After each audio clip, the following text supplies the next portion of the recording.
Bonjour à tous et bienvenue dans notre émission spéciale et bon anniversaire à vous, à nous tous. Pourquoi? Et oui, nous célébrons les 5 ans de Fratelli Tutti, l'encyclique du pape François, une lettre adressée au monde. Et oui, bonjour à tous. C'était le 3 octobre 2020 à Assise, en Italie. Sur le tombeau de Saint François d'Assise, le pape François a signé une encyclique qui allait marquer son pontificat pour encourager le monde à une fraternité universelle. Et nous allons en parler aujourd'hui avec notre invité, le père Sébastien Vaste, jésuite comme le pape François et aumônier des étudiants à l'Université de La Réunion. Bonjour et merci d'être avec nous. Vous êtes en duplex depuis Paris et vous resterez donc tout au long de l'émission. Et avant de nous retrouver sur le plateau, Luciano nous embarque dans l'histoire de Jésus et la Cananéenne. Cette femme, étrangère et exclue, va être à l'origine d'une rencontre transformante. Dialoguer, comme dans la rencontre entre la Cananéenne et Jésus. C'est l'histoire que je vais vous raconter. Alors, tenez-vous prêts et embarquez avec moi dans ce récit issu de l'Évangile selon saint Matthieu. Un jour, Jésus, le voici, il marche en compagnie de ses disciples et cherche un lieu pour se reposer et se ressourcer. Les voilà arrivés dans la région de Tyr et de Sidon, une terre étrangère où ils pensaient tous être tranquilles. Tout à coup, des cris retentissent. C'est une femme non juive, une cananéenne. Elle s'écrie « Prends pitié de moi, Seigneur, fils de David. Ma fille est tourmentée par un démon. » Jésus semble ne pas l'avoir entendue. Mais elle n'abandonne pas. Elle a entendu toutes les merveilles qu'il a accomplies en terre juive. Alors, pour sa fille, elle crie de plus belle. Jésus répond « Je n'ai été envoyé qu'aux brebis perdues de la maison d'Israël. » Sauver sa fille ne fait donc pas partie de la mission de Jésus. Mais Jésus va-t-il refuser de dialoguer? La Cananéenne ne veut pas le croire. Elle se prosterne devant lui en disant « Seigneur, viens à mon secours. » Le Christ se tourne vers elle et déclare « Il n'est pas bien de prendre le pain des enfants et de le jeter aux petits chiens. » Cette femme aurait pu être vexée, mais elle saisit la perche qui lui est tendue en disant « Oui, Seigneur, mais justement, les petits chiens mangent les miettes qui tombent de la table de leur maître. » En d'autres termes, ce n'est pas parce que les Juifs ont été choisis que les autres doivent être oubliés. Jésus, bouleversé, lui dit « Femme, grande est ta foi, que tout se passe pour toi comme tu le veux. » Et à l'instant même, sa fille fut guérie. Ainsi, ce dialogue inédit entre Jésus et cette étrangère nous montre que dialoguer avec l'autre permet de créer des ponts de fraternité et de répandre la bénédiction de Dieu, même là où on ne l'attend pas. Et cela est si important qu'on en parle encore aujourd'hui. Et on va en parler avec notre invité, le père Sébastien Vaste. Alors, peut-on dire que Jésus a changé d'avis en discutant avec la Cananéenne quand on entend cette histoire? Je pense qu'on peut dire ça, oui, et quand on y réfléchit à deux fois, c'est assez bouleversant quand même, puisque Jésus, que nous vénérons comme le Fils de Dieu, la parole de Dieu, quand Dieu parle, c'est Jésus qui advient, eh bien, il se laisse toucher, il se laisse bouleverser dans cette rencontre et dans ce dialogue avec cette femme cananéenne. Et je trouve que c'est une belle leçon pour nous, parce que Jésus, dans son humanité, il se laisse atteindre, et c'est une place immense qui est donnée à la rencontre, au dialogue, dans la révélation. Dans Fratelli Tutti, le pape il évoque aussi la rencontre entre la Samaritaine et Jésus comme une invitation à surmonter les préjugés. En quoi avoir des préjugés, ça nous empêche de rencontrer l'autre? Vous savez, je pense que les préjugés, ce sont vraiment des murs invisibles, parce qu'ils nous empêchent de voir l'autre comme une personne, et au contraire, ces préjugés nous mettent derrière des étiquettes. Voilà, on nous fait voir derrière des étiquettes, des préjugés, des avis qu'on peut avoir, et du coup, ça nous empêche de faire une vraie rencontre. Et précisément à travers la rencontre de Jésus et de la Samaritaine, là on est chez Jean, eh bien, Jésus brise plusieurs de ces murs. Il brise d'abord le mur religieux, le mur social, le mur culturel et le mur de genre. Et c'est une véritable rencontre qui s'installe. Et je pense que la vraie rencontre, elle suppose de pouvoir dépasser tous ces filtres et tous ces préjugés pour pouvoir vraiment entrer dans une humanité commune qui nous habite. Et par exemple, en quoi rencontrer l'autre, l'étranger, peut être une manière aussi de faire l'expérience du Christ? Dans l'évangile de Matthieu, Jésus lui-même s'identifie comme l'autre, le petit, l'exclu, le rejeté. En Matthieu 25, j'étais un étranger et vous m'avez accueilli. Voilà, c'est une façon peut-être plus concrète de vivre notre foi, aller vers l'inattendu, aller vers celui qui nous est différent, celui qui ne nous ressemble pas, pour pouvoir trouver le visage du Christ. Vous savez, le chrétien, c'est quelqu'un qui est en marche et qui accepte de trouver le visage de Dieu dans le monde, encore plus à la manière d'Ignace, comme a pu le montrer le pape François. C'est en cheminant qu'on trouve et qu'on trouve la présence de Dieu à travers les autres, et particulièrement celui qui ne me ressemble pas. Et en quoi faire la rencontre de l'autre, c'est l'essence de la Bible? On peut dire ça? On peut dire ça puisque dans la Bible, il n'y a que des histoires de rencontres finalement. La Bible, si je vais résumer la Bible en un mot, c'est l'histoire de la rencontre entre Dieu et l'humanité. Et depuis les origines, avec Abraham, avec Isaac, avec Jacob, avec tous les prophètes, avec Moïse, et bien sûr de manière excellente entre Dieu et l'humanité en Jésus-Christ, c'est une histoire de rencontre. Toute la Bible est jalonnée de rencontres, et c'est ce qui est l'essence même de la révélation. C'est pas d'abord une idée, mais c'est une relation vivante, une rencontre. Eh ben, pardon, vous n'étiez pas réunionnais, vous vivez à la Réunion. Vous voyez, je suis tellement amoureuse de la Martinique que je veux dire la Martinique aussi depuis 10 ans. Vous parlez même créole. C'était la meilleure manière aussi pour vous de rencontrer l'autre? Pour moi, apprendre le créole, ça a été essentiel d'abord puisque j'ai fait cette expérience quand je suis arrivé en paroisse à Sainte-Suzanne. Et je vais vous livrer un petit scoop, c'est que je ne comprenais pas toujours les confessions qui m'étaient faites. Ah. Parce que les gens parlaient avec le cœur et ils livraient leurs péchés avec la langue du cœur et avec le créole.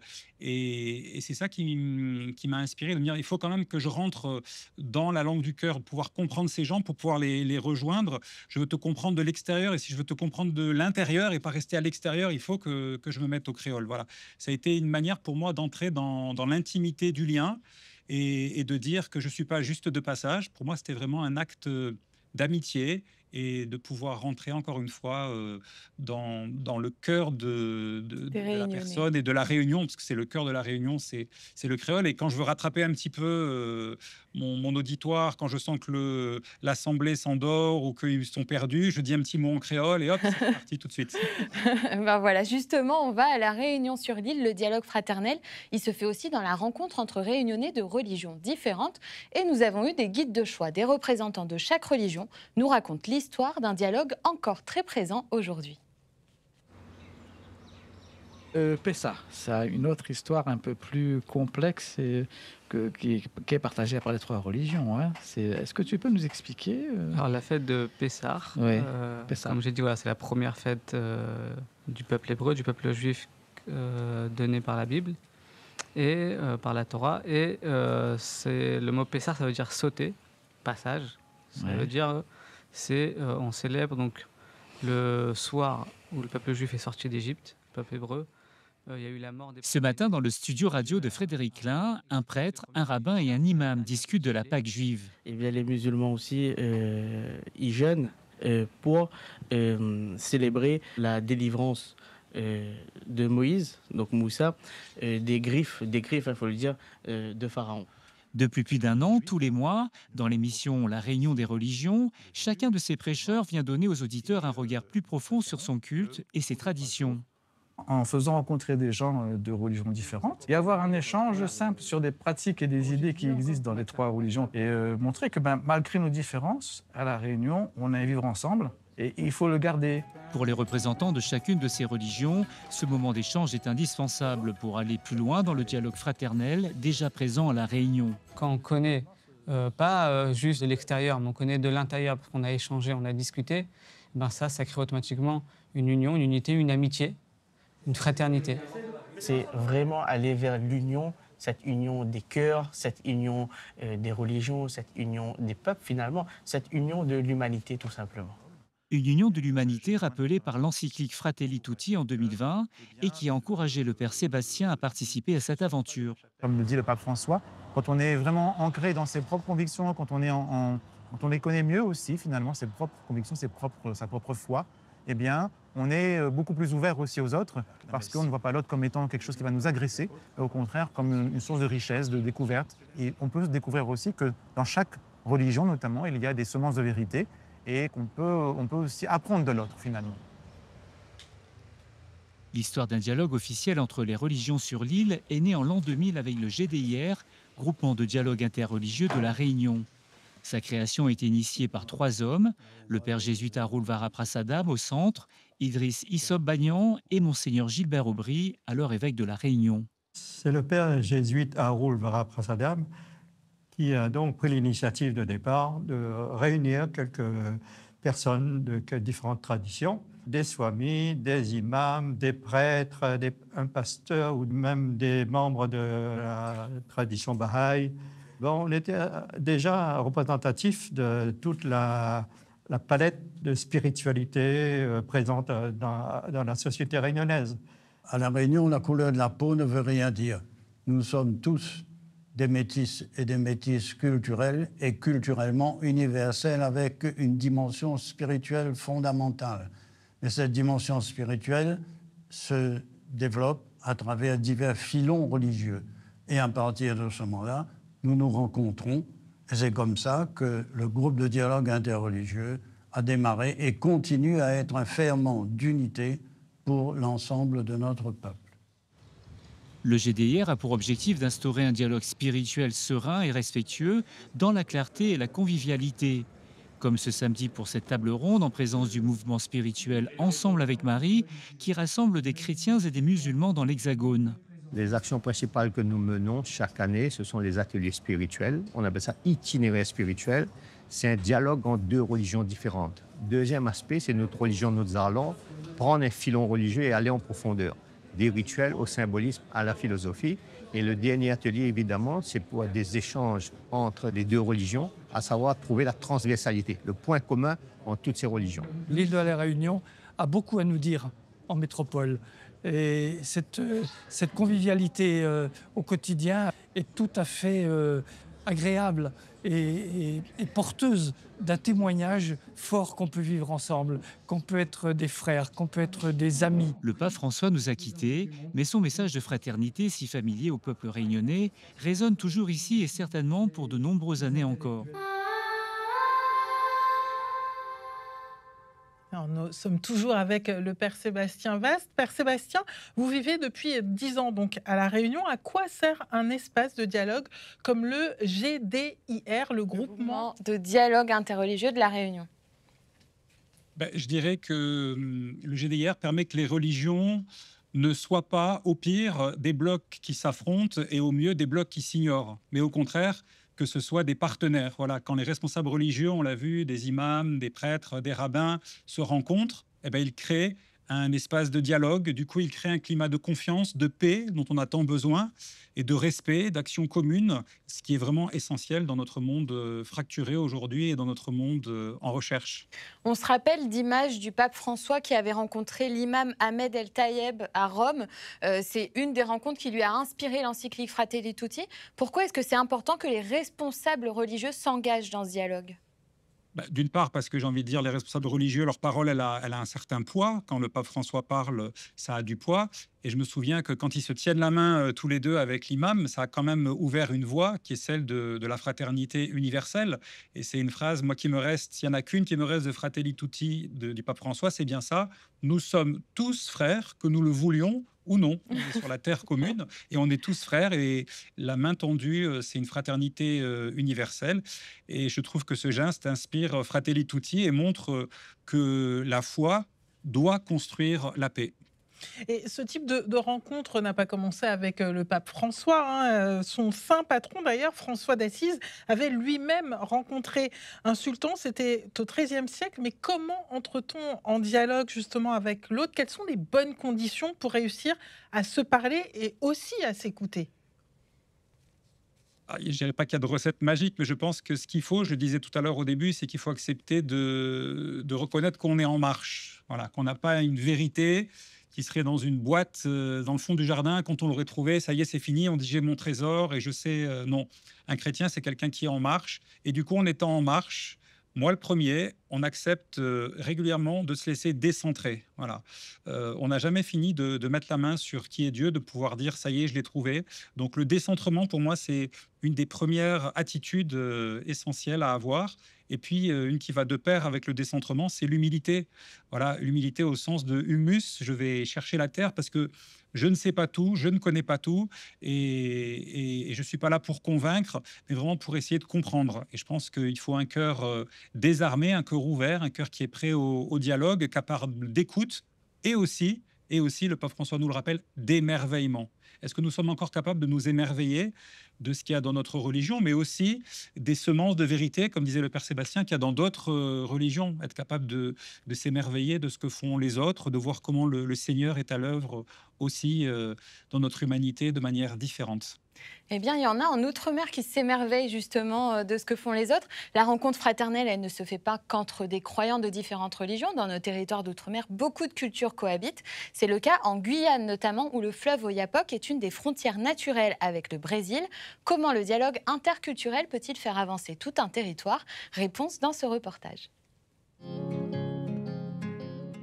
Une croisière un peu particulière se prépare ce matin sur le fleuve Oyapock.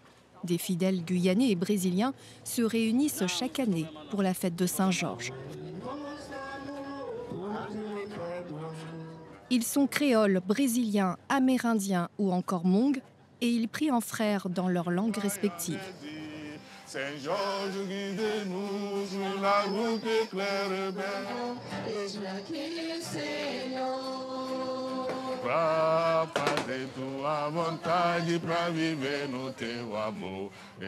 Le Père Jean-Paul chante aussi en portugais.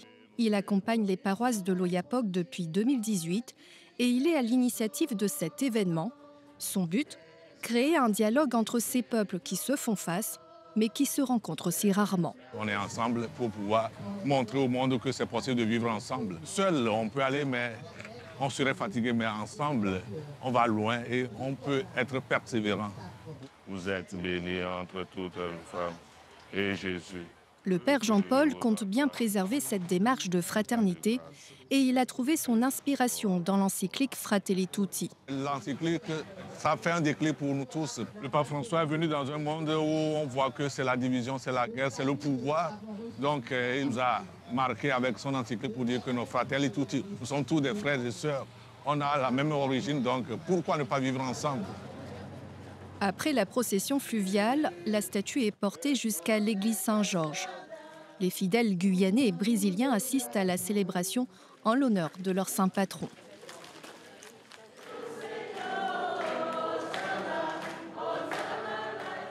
En procession pendant une messe ou un repas, tout ici est mis en œuvre pour favoriser le vivre ensemble. En dehors de l'événement, cette démarche est aussi entreprise par le groupe de Nazareth, créé par le Père Jean-Paul, pour permettre aux Guyanais et aux Brésiliens, issus de l'immigration, de prier ensemble. Le groupe de Nazareth, ça permet justement aux personnes qui ne savent pas trop parler français de pouvoir faire justement le chapelet en portugais. Donc l'essentiel, je pense que c'est ce que le Seigneur nous demande, c'est justement de se rassembler pour faire un seul corps. À Cayenne, dans les locaux du Secours catholique, nous retrouvons le Père Jean-Paul. Bonjour, ça va? Ici sont réunis les membres du REPAM, le réseau ecclésial pan-amazonien. Peut-être la Guyane est bien placée pour pouvoir faire ce pont-là. Ce n'est pour rien qu'on a fait un pont entre la Guyane et le Brésil. L'objectif de l'Église à travers le REPAM est de créer ces ponts entre les différentes communautés de la Guyane et avec l'extérieur, en encourageant la découverte des cultures de chacun et le partage des savoirs. Les herbes médicinales, ils savaient le planter dans leur propre jardin, ils savaient le cueillir. Pour pouvoir faire le dialogue, il faut qu'on comprenne aussi l'imaginaire de l'autre.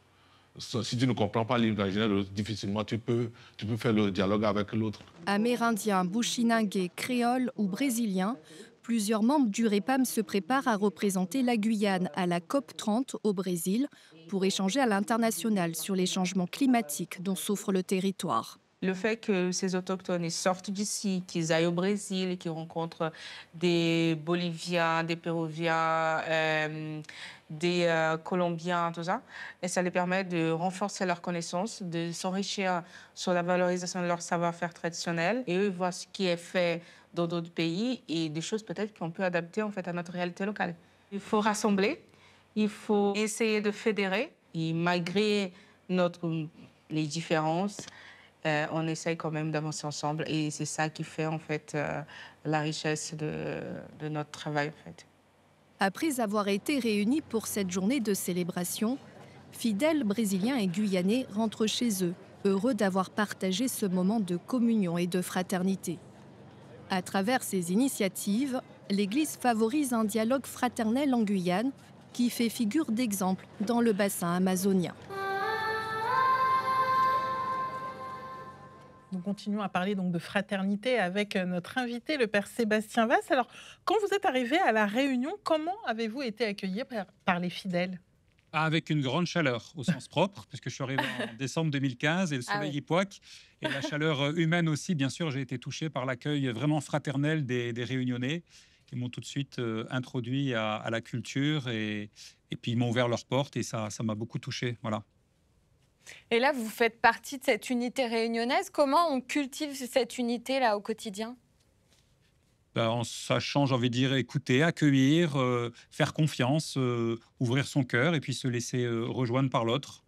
Et pourquoi, pour un chrétien, est-ce important, j'allais dire, de créer, même de cultiver cette unité au quotidien, ce qui n'est pas évident chaque jour? C'est vrai. Et si Jésus nous invite à prier pour ça, et si lui-même il prie pour l'unité, c'est peut-être parce que c'est pas si évident que ça. D'abord, l'unité en nous-mêmes. Hein, on est souvent des êtres divisés dans notre propre cœur, au sein de nos familles. Et si Jésus prie pour l'unité, c'est qu'elle est vraiment essentielle dans notre religion. On est envoyé pour réconcilier et non pas pour diviser. Et la division abîme le visage de l'Église. Jésus prie, Père, que tous soient un, comme toi et moi, nous sommes un. Et l'unité, j'ai envie de dire, c'est notre témoignage le plus crédible. L'unité, mais comme on l'a vu dans le reportage, dans la diversité. C'est ça qui est une richesse dans l'Église. C'est-à-dire que ce qui se fait en Guyane, c'est pas ce qui se fait à La Réunion, c'est pas ce qui se fait en Martinique. Et pourtant, il y a une unité dans la diversité. Et d'après vous, pourquoi l'encyclique Fratelli Tutti prend encore plus de sens aujourd'hui? Parce que le monde dans lequel on vit, il est de plus en plus fragmenté.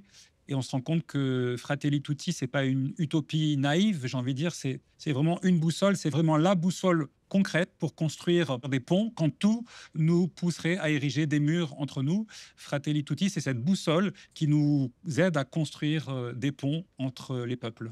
Mais comment justement préparer nos cœurs à la rencontre et à construire des ponts? En méditant l'Évangile, parce que l'Évangile, ce n'est pas une utopie, c'est vraiment Jésus qui est venu mettre en place sur terre la germe du royaume de Dieu, un royaume réconcilié, un royaume d'unité, un royaume de fraternité. C'est ce qu'il a prêché toute sa vie, c'est ce qu'il a dit toute sa vie. Il n'a jamais découragé personne, il a toujours guéri, il a encouragé, il a remis debout, il a remis en chemin, il a pardonné, il a guéri, il a redonné confiance. Et ça, c'est l'Évangile, c'est le cœur de notre foi, c'est la centrale nucléaire, j'ai envie de dire, de ce en quoi on croit et de ce qui nous fait vivre. C'est l'espérance du royaume qui est déjà là et pas encore, qui est en germination. Et nous y croyons parce que Dieu, lui, il est fidèle. Et dans l'encyclique, le pape François, il nous encourage à créer une seule humanité, à construire nos rêves ensemble. Est-ce que ça a un lien avec l'espérance chrétienne, ça ? Ah, je pense que c'est ce qui nous habite et c'est la différence qu'il y a entre l'espoir et l'espérance. C'est que l'espoir, il s'arrête quand j'ai fini un examen et que je l'ai loupé ou si j'ai pas eu mon permis de conduire, l'espoir s'arrête. Alors que l'espérance perdure bien au-delà et c'est, encore une fois, c'est une boussole qui nous montre la direction. C'est comme une ligne d'horizon qu'on n'a jamais fini d'atteindre et c'est cette espérance qui fait battre le cœur du chrétien. On va avoir un peu d'espoir parce que j'ai envie de vous montrer 2 témoignages d'outre-mer qui nous parlent de l'importance de la fraternité, justement. Vous allez voir Anicette, elle est guadeloupéenne, elle vit à Mayotte. Et Nicole, grande amie de l'émission, elle est martiniquaise et elle a aussi un message à faire passer. Regardez. Pour ce qui est de la Martinique, on peut dire que la fraternité est inscrite dans notre ADN. Mais aujourd'hui, dans un climat de violence, il nous reste donc à encourager plus de compassion, d'empathie, de solidarité, en fait, en une phrase, plus d'humanité pour être unis au Christ. Je vis la fraternité tous les jours. On doit pouvoir compter sur l'autre et rester humble, donner ce sentiment de paix à l'autre qui va venir vers vous, sourire à vous. Moi, je vois en chacun de ceux que je rencontre, avec qui je partage, un frère, une sœur. Bien, nous arrivons bientôt au terme de notre émission. Père Sébastien Vaste, peut-être un mot de la fin? Comme l'a très bien dit Anicette là, dans le témoignage, j'ai trouvé ça très touchant. Fratelli Tutti, ça commence par se vivre petitement au quotidien, une personne isolée qu'on appelle, un pardon qu'on apprend à donner face à une blessure, apprendre à dire bonjour à celui qui ne nous ressemble pas. Bref, pour faire simple, une main tendue plutôt qu'un doigt pointé. Merci beaucoup, Père Sébastien Vaste. Je rappelle que vous êtes jésuite et aumônier des étudiants de l'Université de La Réunion. Merci d'avoir été avec nous. Et pour finir cette émission, figurez-vous que nous avons une surprise. Et quelle surprise, un invité spécial. Exactement, il a délaissé ses dessins pour être avec nous aujourd'hui. Roulement de tambour, c'est... Luciano. Il va laisser sortir, c'était l'occasion, quand même 5 ans. 5 ans de Fratelli Tutti, c'est un grand événement. Moi, ça me rappelle plein de choses. Ça fait quelques années que j'ai embarqué dans cette émission, dans cette aventure, avec des sœurs nouvelles aussi que j'ai appris à connaître. J'ai appris à connaître des gens nouveaux, à connaître des histoires et à rencontrer l'autre qui, en fait qui je suis. C'est beau, merci. On savait qu'on devait... J'avais préparé ça. Et nous avons choisi justement une phrase du pape François pour finir cette émission spéciale Fratelli Tutti en beauté. Et oui, le pape François qui nous parle du dialogue.